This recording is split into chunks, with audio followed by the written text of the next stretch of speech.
The Examen is part of our tradition. Usually thought of in terms of St. Ignatius's spiritual exercises, it has emphasized watching sins and failings.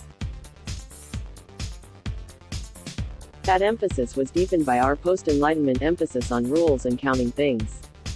The whole thrust of discernment as a spirituality for the 21st century has parted from that. We have opened ourselves deliberately and boldly to finding how the Holy Spirit is leading us here and now. Before we get lost in a haze, we might note that the Spirit has given us very concrete, defined norms to guide our head, heart, and hands, the Spirit's gifts.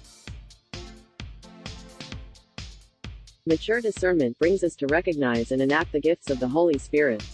Saying yes to them is one thing, doing them is another. For these gifts are virtues, powers, or authorities.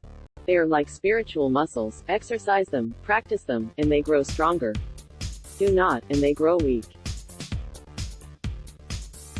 Here is the proper matter for the Examen in the 21st century, all the gifts of the Holy Spirit. Take the first gifts of faith, hope, and love. Spend a day or a week, or a longer time if you are weak in it, practicing that virtue.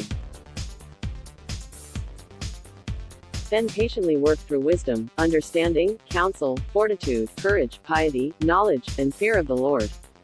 Or do what one couple did after I explained this to them. They made a flipchart with the virtue of the day, which causes a bit of merriment. But never think that living these virtues is merely of personal interest. These gifts are meant to renew and build up the Church. Pope Francis, The Joy of the Gospel, 130. Pope Francis's gifts are surely building up the Church.